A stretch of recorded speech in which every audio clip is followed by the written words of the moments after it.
There we go. Okay, Mitch. Hey, I'm Mitch Pollan. I live in the, I use he, him pronouns. I live in the acre in Lowell. I work in industrial piping, and over the last year, I've learned that I need to learn a lot more about it. So. All right, Ron.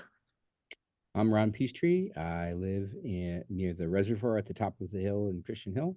And the number of things I wish I knew more about is legion. D.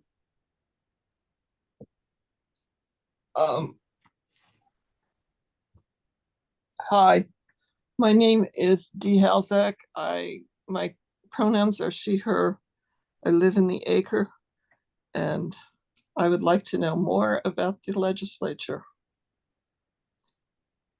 All right, Kimberly. Hi, my name is Kimberley Connors. I live in Maynard, but I spent a lot of time in Lowell and on Tammy Gavea's campaign. And I want to know how you can get ice cream that I'm not allergic to. Rayvon. Hello everyone, my name is Rayvan, pronounced she or her. I live in Back Central. What I wish more able to speak like Spanish fluently, so I'm able to do paperwork for the other client. And also I just want to wish like I'm able to have right now, like like all like the implications that there a lot are going on in the community. Yep. Michelle. Hi there, my name is Michelle. I live in Lowell's acre neighborhood. Pronouns are she, her. I've heard a lot of good answers. Some of them are mine, but I just working for the rep, which is a different side of this Massachusetts State House. I just want to learn more about the legislative process because it's a big ball of hair. It's a lot to learn. Judith. Hi, I'm Judith Durant, she, her. I live in the Highlands, and I wish I knew more about how I'm going to survive the next 4 years. Same. Joe Boyle. Hi, everyone. I'm Joe Boyle. I live in the Highlands. I use he, him pronouns. And I was going to say the Taiping Rebellion, so I'm kind of on doing a tap dance here. I would like to learn more about protest organizing, activist cell organizing, and things like that. Okay, and I am Marissa DuPont. My pronouns are she, her, hers. I live in South Lowell, and I wish I knew how to speak Spanish. I know like a few words, but really it's rough with my neighbor from the Dominican Republic who only speaks Spanish. We know how to communicate by giving each other vegetables, and that's not enough. And I also wish I knew more about, like Judith said, but I'll be more specific, how to flip the city council so that they are, good people. All right, moving forward. Okay, so we're gonna do our land acknowledgement. You can all read along with me, why not? We must acknowledge that the land in Lowell is that of the Pennacook. However, acknowledging the Pennacook as sovereign of this land is complex and not the entire story. After rampant colonization carried out through genocide, biological warfare, slavery, and other inhumane methods, the Pennacook were no longer present in Lowell by the beginning of the 18th century. This in no way means that there is no longer any Native American presence in Lowell, nor that there hasn't always been. Local indigenous people will refer to themselves as Pawtucket, Abenaki, Wamasett, or even Pennacook, indicating the long and intricate history of this place. This is a place where multiple indigenous peoples over time have called their home. Massachusetts is unique in its Indigenous history, known as one of the first places where colonizers settled in North America. This also means that this was one of the first places where Indigenous people were confronted with colonial violence. The current Native American population in Massachusetts, including here in Lowell, is a testament to the resilience of the Indigenous people, as well as their venerated connection to the land here. Only when we acknowledge this land and its history properly are we able to understand an adequate method of recovering from an unjust past. This is why we begin with this statement. We ask you all to educate yourself further on the Indigenous presence and contributions to Lowell or wherever you consider your home. It is not the burden of those Indigenous populations to educate us and earn our respect. We are living on land that was stolen, and by educating ourselves and connecting with our local Indigenous groups and organizations, we together can work on creating a more equitable and realistic community that works for us all. With this acknowledgement, we hope that these facts will be influential and present in our working toward a better reality. Ooh, that's my cat. Hold on one second here. Oh, and of course, Zoom puts everything right where you need it to be. Okay. Okay. So moving forward, what is Solidarity Lowell? We are a volunteer group of Greater Lowell community members working towards social justice by defending the rights, dignity, and equality of all against hate and discrimination. We are a chapter of Progressive Mass and a Merrimack Valley Project affiliate. And the coordinating committee is your elected team of volunteers running the meetings, organizing events, disseminating relevant news, and sharing calls to action. Coordinating committee members, please wave. And our elections are held in April. If you're interested, please let one of us know.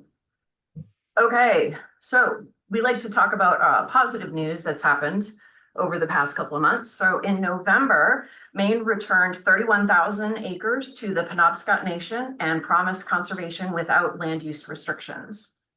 Also in November, Ben and Jerry's, workers at the St. Albans and Waterbury production facilities, ratified their first union contract by an overwhelming majority vote.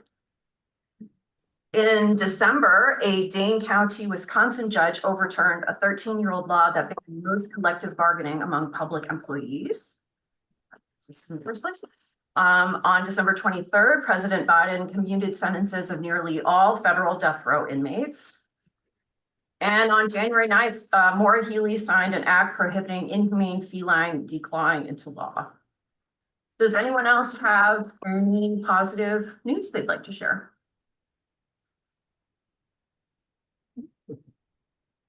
I'm not seeing any hands. Nope, not me. Oh, Ron, thank you. Please go. I was holding up my hand, but maybe it's not visible on the screen. Yeah, I'm only. The last thing that Mr. Biden did before he left the presidency is something that's close and very dear to my family, because we actually know the people involved.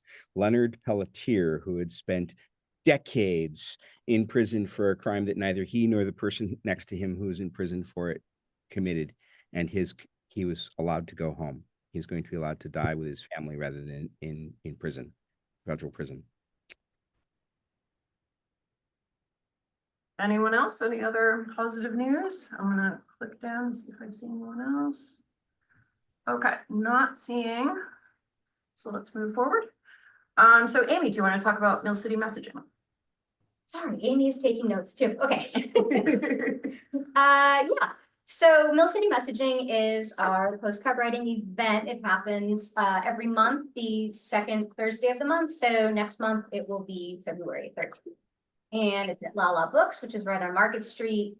The next one, specifically, we're going to target some key races in Wisconsin. And the biggest one in there is the Wisconsin Supreme Court and candidate Susan Crawford.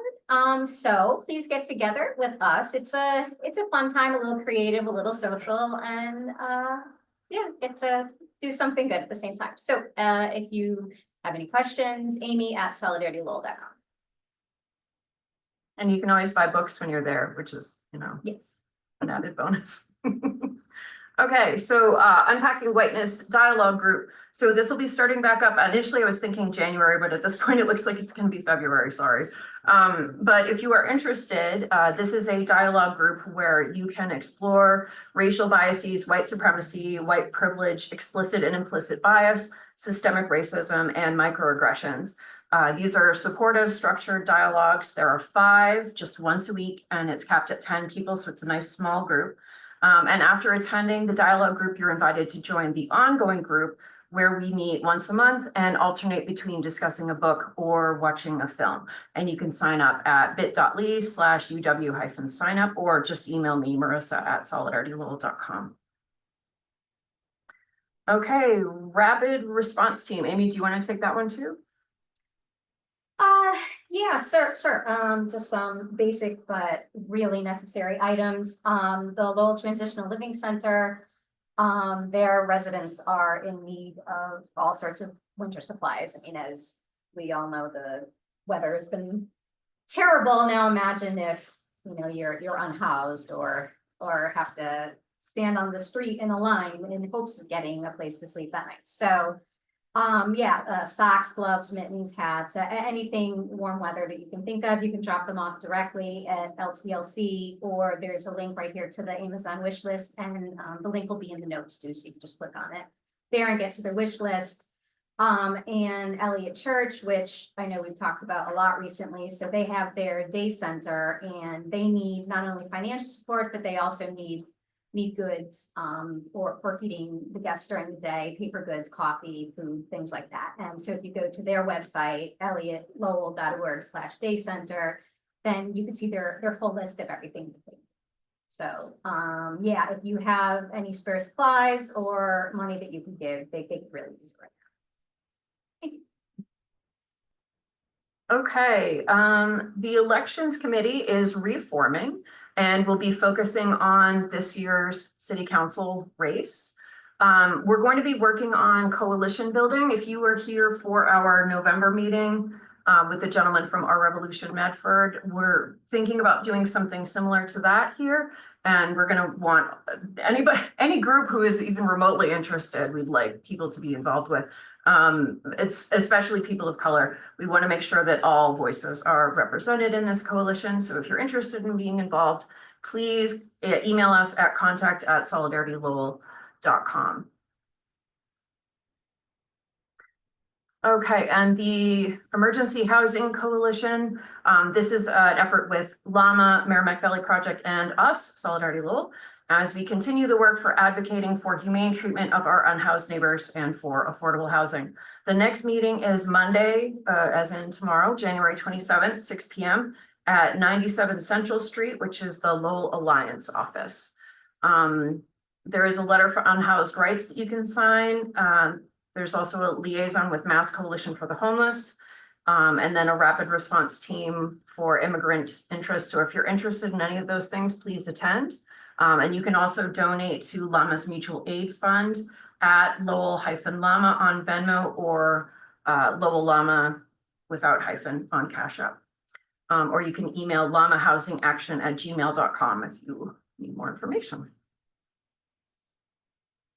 And upcoming events, again, there's a Lowell Emergency Housing Coalition meeting tomorrow.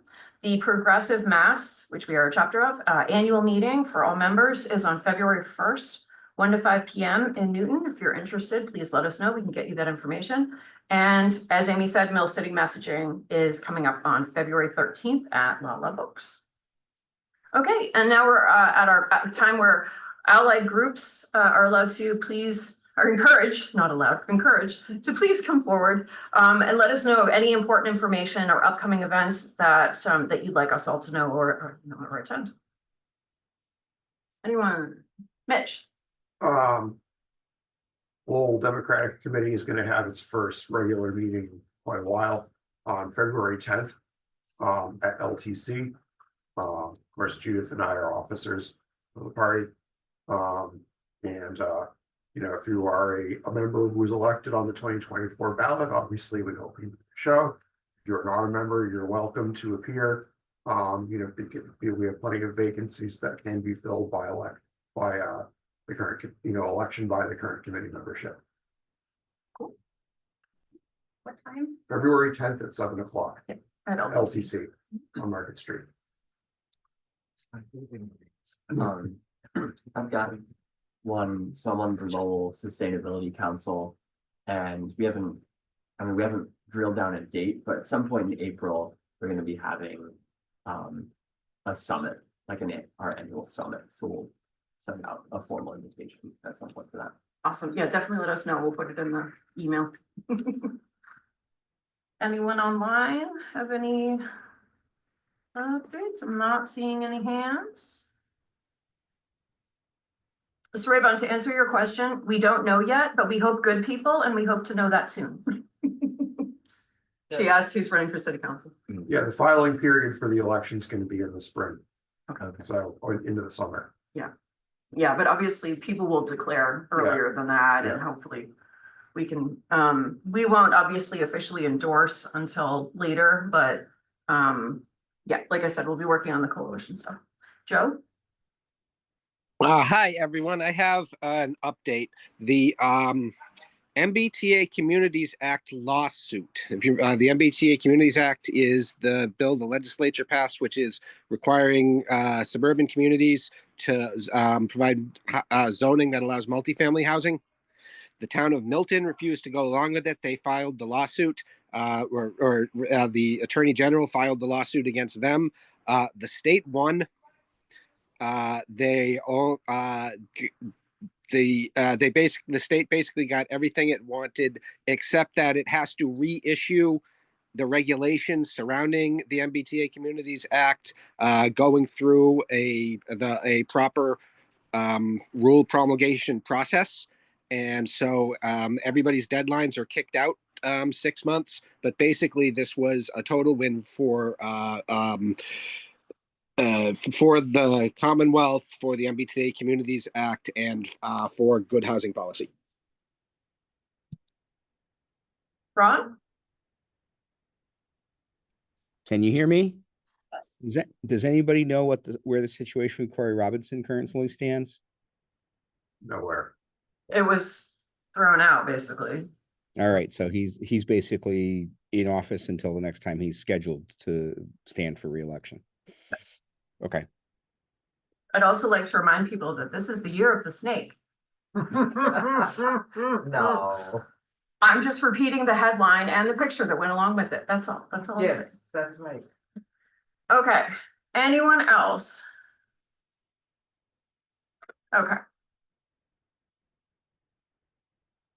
Okay, so we'd like to introduce Kimberley Connors from Mass Care. She's the executive director, and Mass Care is the single payer campaign of Massachusetts. A Harvard-trained archaeologist, she left academia to fight for universal health care and against profit-driven insurance after her cancer diagnosis and treatment. Mass Care's mission is to establish a single-payer healthcare system in Massachusetts so that all residents of the Commonwealth will have access to comprehensive, quality, and equitable healthcare, publicly financed and free of out-of-pocket costs at point of care, because it is basic to life and human dignity. And you can find more information at masscare.org. If you have any questions, put them in the chat and then we'll have her answer them at the end of her presentation. I'm going to stop sharing now. There you go. You're all yours, Kimberly. Thank you. Here we are. Great. Okay. And hi.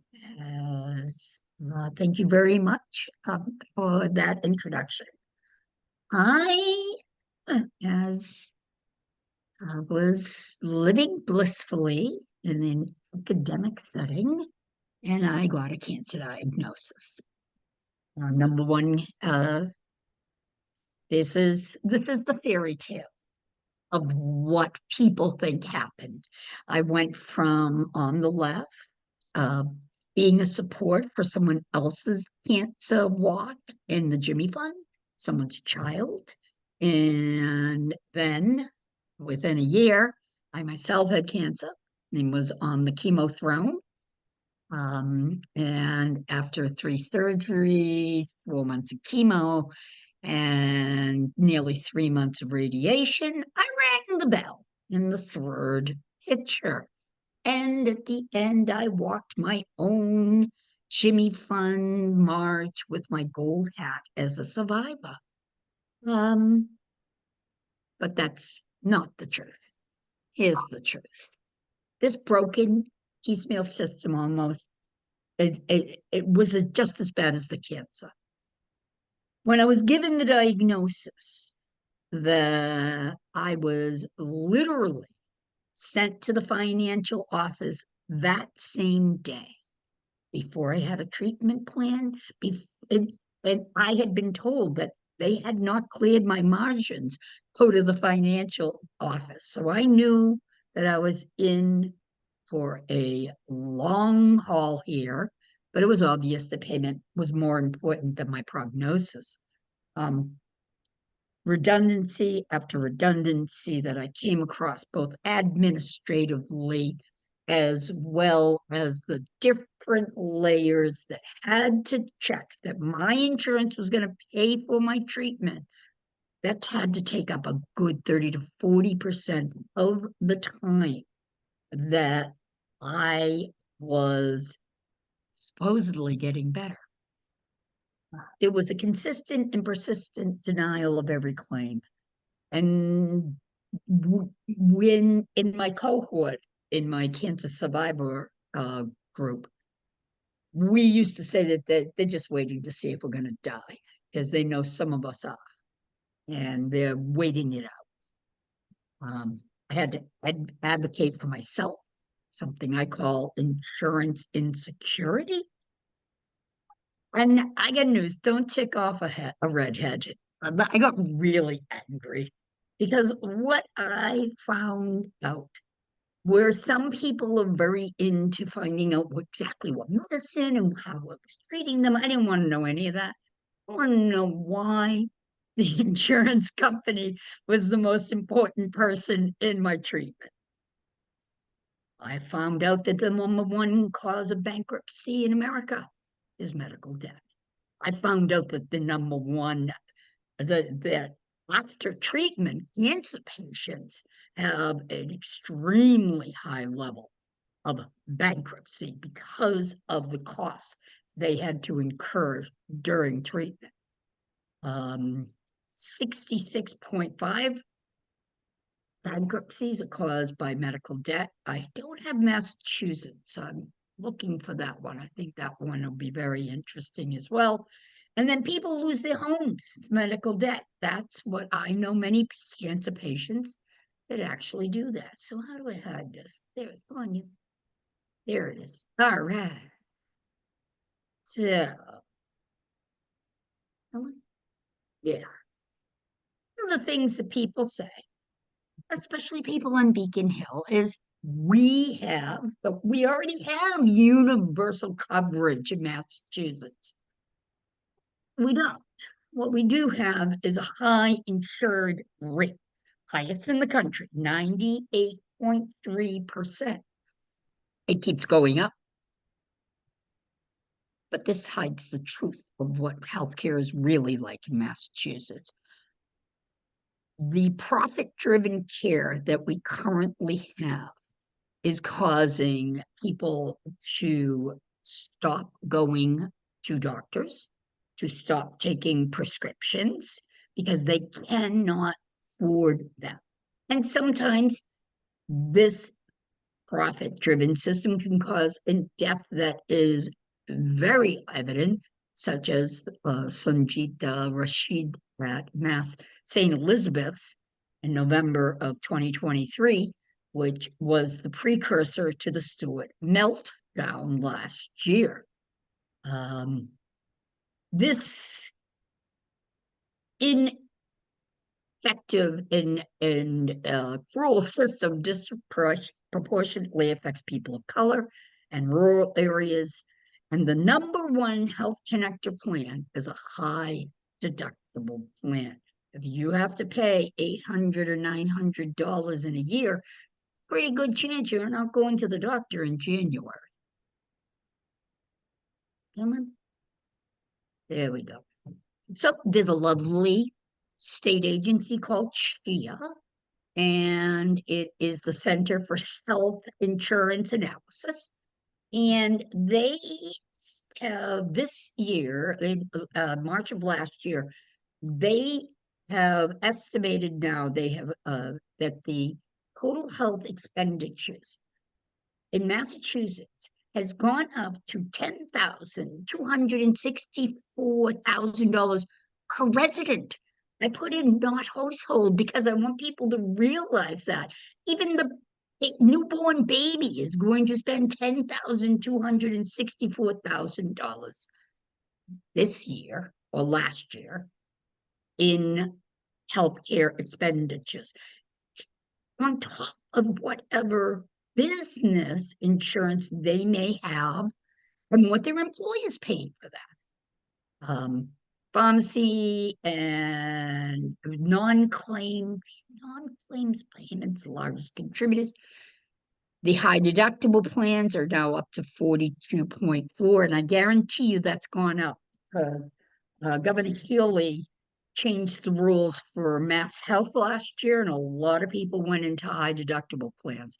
So I think we're going to see an increase when Chia does the March report.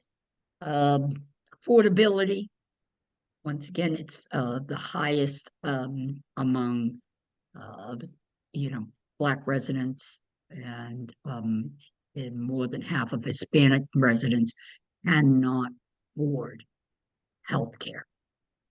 And this was the one they put out in June, and the one I put is that the utilization of overall prescription drugs declined as the average cost per prescription increased. So we all hear about people rationing their meds. This is the data that proves that. And why? Because we have this false economic notion that healthcare can be a marketplace. In all, our medicine is currently profit driven. I added I couldn't help myself. There's one of Ralph's yachts over there.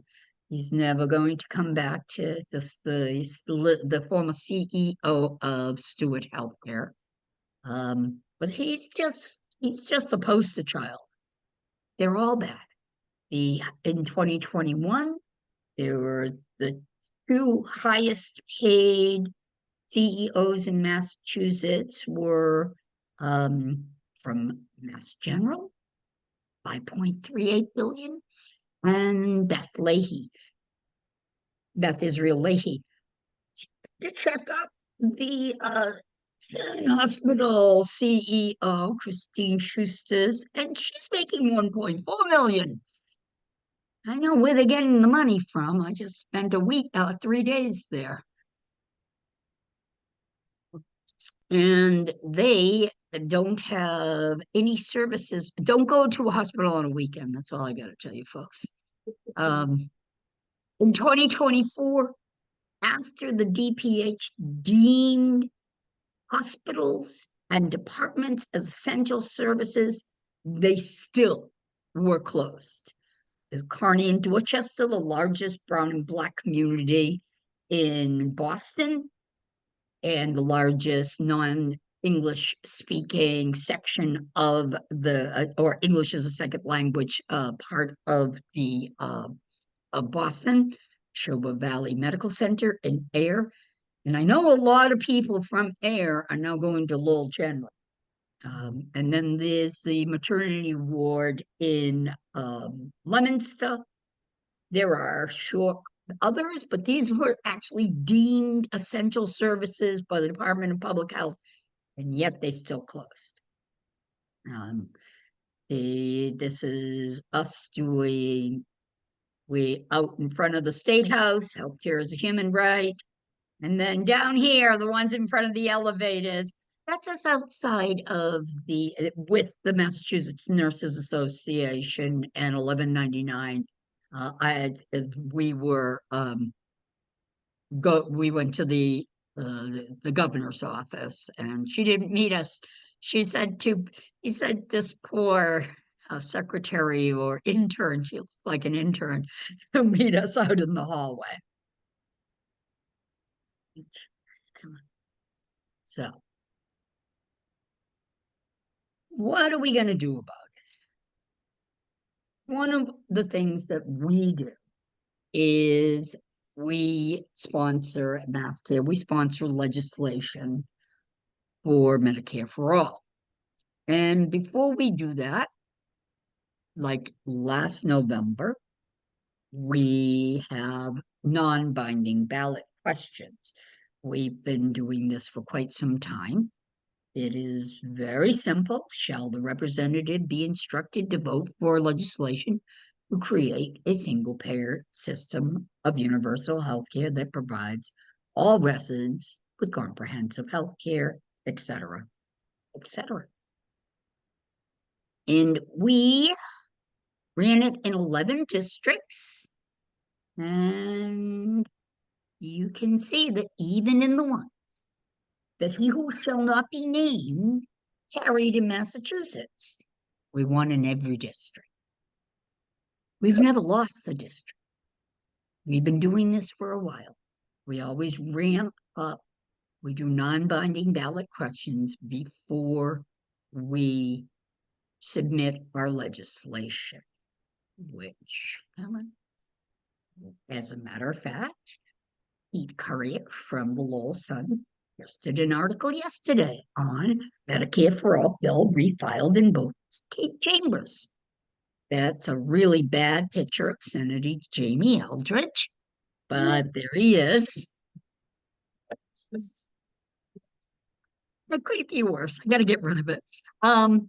And right now we only have docket notice, and on the Senate side, it is SD 3241 and HD 1228. And here, let's see if I can. That's right. I thought I had that. Oh, sorry. No worries. Boy, technology. It's one of those days. Oh my gosh, especially on a Sunday night, I tell you guys. You guys are braver than I am. All right. So on the Senate side, it's Senator Eldridge. He has been our lead sponsor on the Senate side for a while. And on the House side, we have co-sponsors, Lindy Sabadosa and Rep. Margaret Scarsdale. Lindsay's from Northampton. And an act establishing Medicare for all in Massachusetts. This legislation eliminates healthcare, health insurance companies and their profits in Massachusetts. It replaces the healthcare industry with a publicly funded healthcare financing system. It would cover all necessary medical care, including ones that are not covered right now under current Medicare. It is paid very similarly to the paid family medical leave, paid family medical leave, which is another legislation that I worked on. Employees and residents would have a tax on the with the first 20,000 being exempt. Employers would pay 7.5 or 8, depending on the percent, depending on the number of employees. If you are self-employed, you pay 10%, and excluding the first 20,000. And unearned income would also be taxed 10%, excluding the first 20,000. But that would not include Social Security, SSI, SSDI, unemployment, in a defined pension pension payment. And how it works is all of this would go into a healthcare trust. There would not be multiple. Right now we have a multiple payer system. So you have like all these different people that you have to go to get money if you are a provider. You'd only have one. Hospitals and nursing homes would run on a global budget. like the fire department does now, say in your town, but only on a bigger level. The fee schedules for individual clinicians means no more coding. If anyone is familiar with the healthcare system, no more coding, because there would be a fee schedule. Price controls for drug companies. I had to write this in, no more 480 billers at MGH. I just found out the other day, someone kind of said to me, yeah, do you know there's 480 billers at Mass General? We would need these people, but now they would work for the Massachusetts Healthcare Trust. Our bill has a provision to retrain people for them to work still in the healthcare system, just not in a private one, but in a public one. You would still, no out-of-pocket costs. You'd still get to choose any doctor, clinician, or hospital you want with a much easier access, because there would no longer be the we don't take that insurance barrier. Everything would be covered. We've tried to think of everything. Rehab, behavioral, mental health, emergency, full dental, except cosmetic, glasses, hearing aids, medical equipment, and then telehealth and telemedicine. And this time we included long COVID as part of the bill.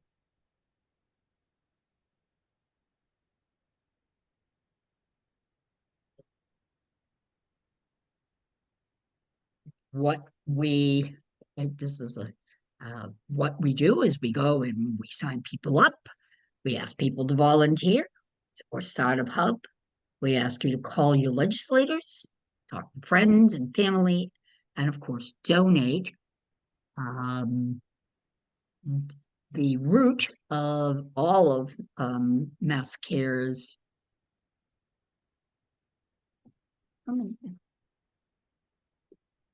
but the grounding of Mass Care's group is always our grassroots organizing, which is through the hubs. We have hubs all around the state. It is neighbor to neighbor outreach. And our goal is to have at least one hub in every district. The hub's goals are to support their districts and they take responsibility for contacting their state reps and senators and working with other nubs and lobbying. Because we will be having a lobby day. We estimate that we could save over 30% of what is currently being saved just at the state level by adopting this new system. So that's me. I'm going to stop sharing. Yay, it's my first time doing it this year. Thank you very much. This is a lot of really, really good information. Thank you. I have. No, that didn't work. I thought we had some questions. Does anyone have any questions for Kimberly? Mitch? Yeah, so those non-binding ballot questions, those are state representative districts, correct? That is correct. Okay. It's the easier lift.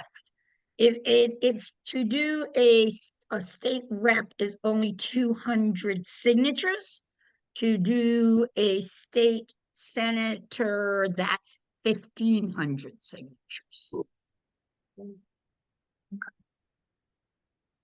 And for to be a Mass Care hub, you said we would be in charge of like the lobbying, and then I'm assuming canvassing and that kind of stuff. Exactly. Right now, it would depend where in the 2-year cycle we are. We're at the beginning. So right now we have a new co-sponsor, and she is amazing. And you guys already have 2 of your reps. Vana is already a co-signer, which is always nice to say thank you for co-signing, and would you make sure it's co-signing again. And oh gosh. Tara. And the Tara, Yes. he ran on that. Oh, yeah, we love. And, yeah.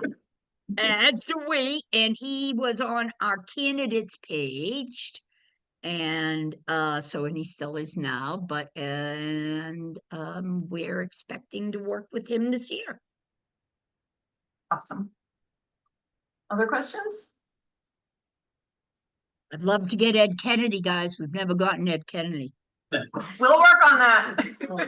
We have to meet with him anyway about the Progressive Mass agenda, and I'm sure you're part of the Progressive Mass agenda. So yeah, Michelle. We were. Hi, I'll be there Saturday.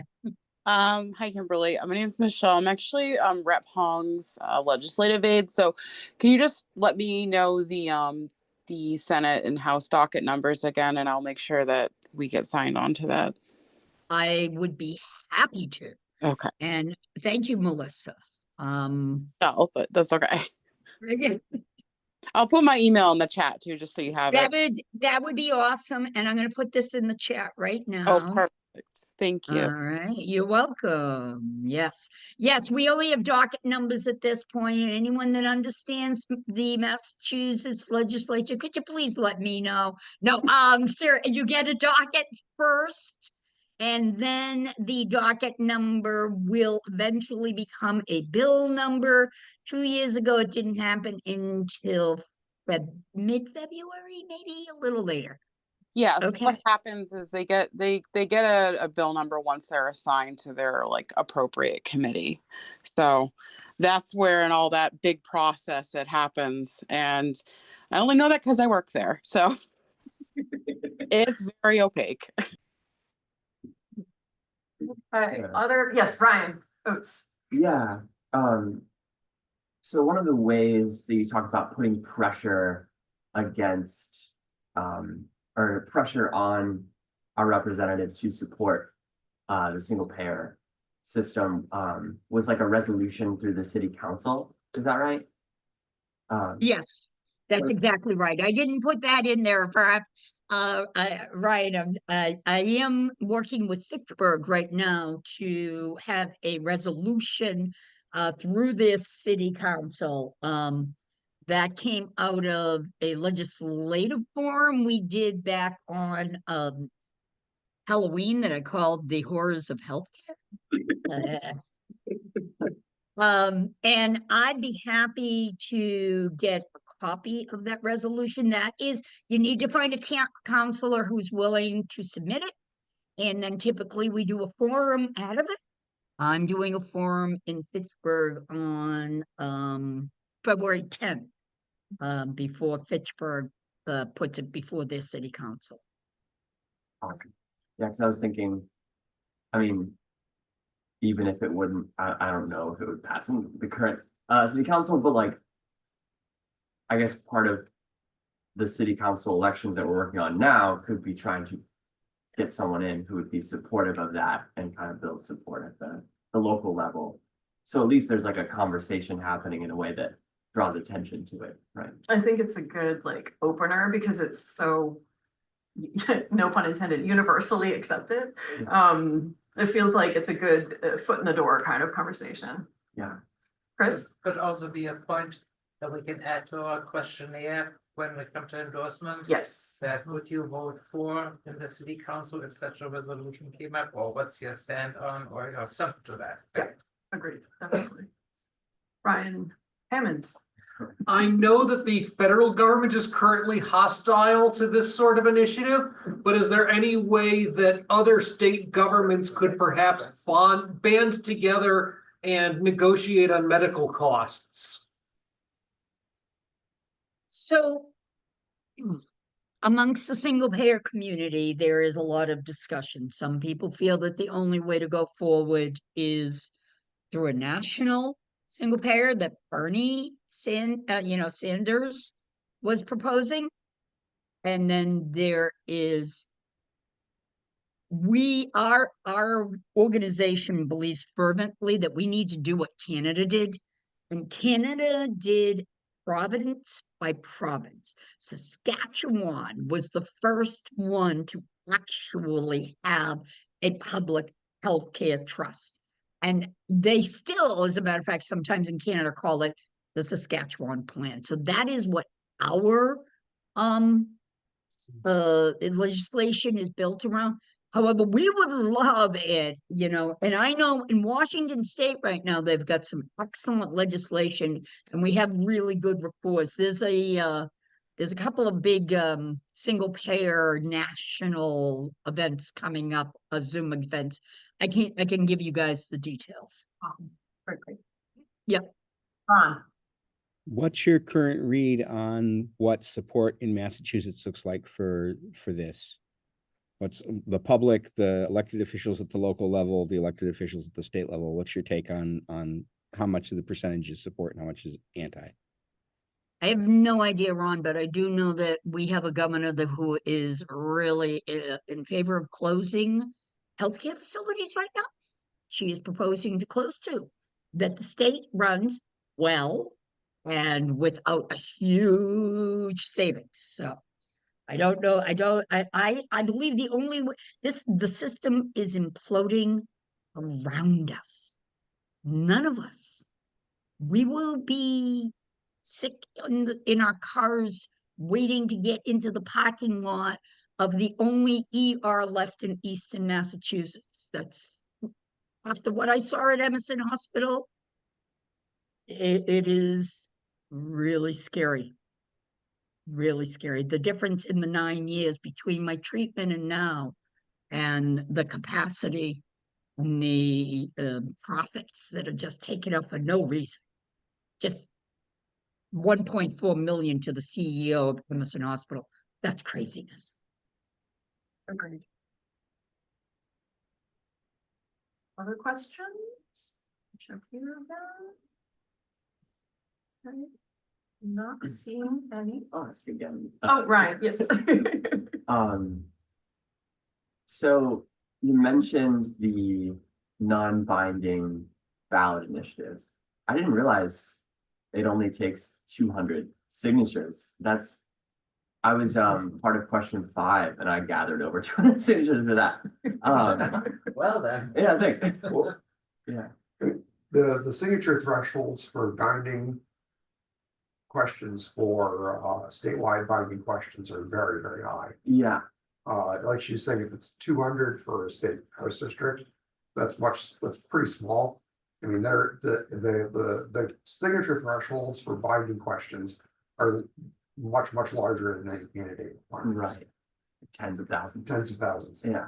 I think it's 150,000, and then you got to come up with another 70. If I remember correctly from Diana DeZaglio's. Yeah. In 2 rounds. You need 2 rounds. Yeah.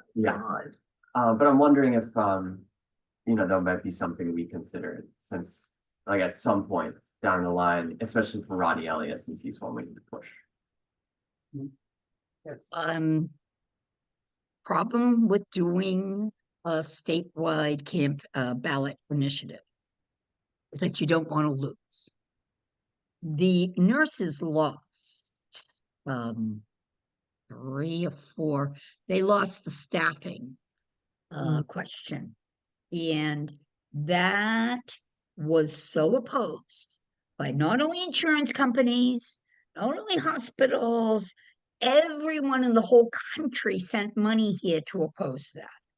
And that we believe that we have a better shot going through grassroots organizing, doing politics 101, boots on the ground, relational organizing, people telling friends there is a different way.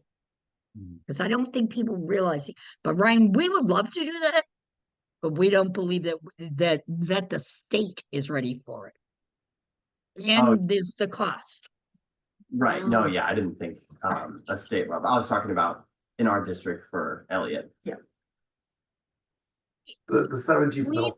We won't run them again until 2 years. So it would be 26, I believe, we would run them again. And I would love to work with Lowell on something like that. That'd be great. Right, Dan, yes. How exactly would the single payer reduce hospital costs? Well, it would. So one of the ways hospital costs keep going up is when they do something called upcoding. Like I went into the ER. I was quite seriously ill. And literally every little thing they gave me, whether it was a bandage or the IV saline or the intravenous, before I even got to the radiation, to get my radiation, that's all a separate coded event. And this is how, when single payer would have a fee schedule and a hospital would have to live on a budget. And it would all of a sudden, they would have the exact opposite mentality of what they do right now, which is trying to get the most money with every single patient. So there'd be cost controls on the hospital. Yes, and there were so I glossed over the legislation, but there is a board that would be in charge of the trust. And if there were costs, they would have to ask the board if they could rise them. And not just tell, like right now, we have GIA and we have the other health mission, and they just report, oh, we didn't hit our benchmark. We had a benchmark of only rising 2 or 4, and we didn't hit it again. Oh, well, and that's the way it's been in Massachusetts for over 25 years. We could argue that Medicare doesn't have enough leverage to negotiate costs, but it's still more. Yes, I agree. Right. I mean, it could, if it was, if you make Medicare less privatized, they're selling away Medicare piece by piece. And folks, if anyone's of retirement age, don't get an Advantage plan. Pay the extra and get the gap.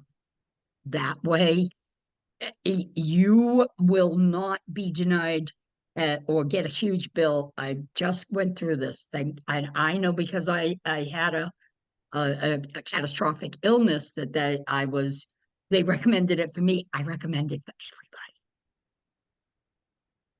Ron.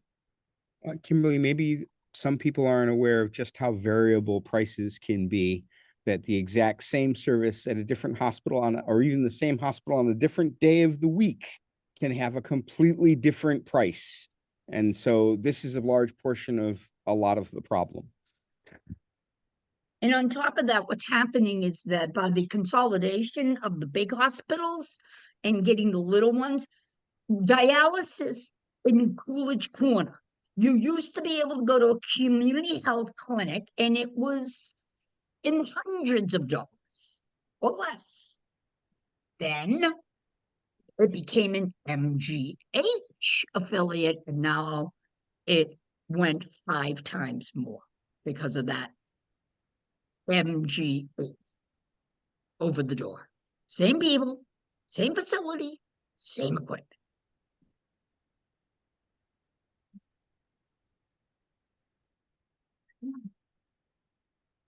Anyone else? Last minute questions? No.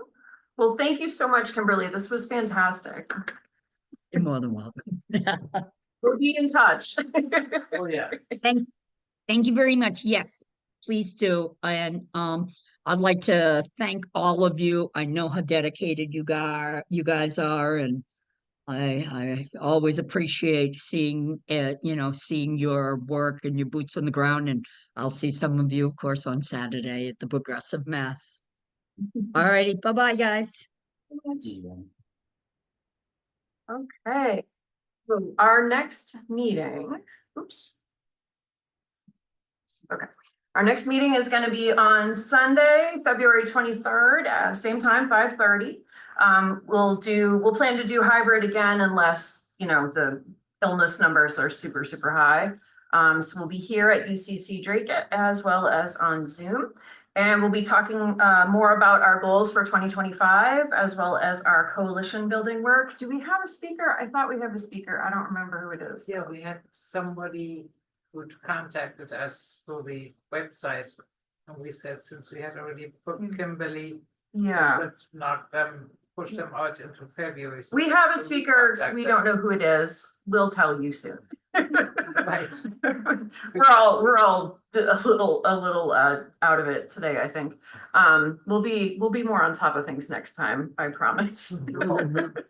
All right, so if anyone has needs more information from us, you can always join us online at our Facebook page where you'll see the public events and photos, but no discussions or members only events. In order to see those, you need to join the Facebook group, where you can participate in discussion. You have access to all of our events, including those that are members only. Visit our website, solidaritylowell.com. You can follow us on Instagram, Twitter, and Threads, and watch our meeting recordings on YouTube and on LTC. And we thank you very much for attending, and we'll see you all next time. Have a good night, everyone.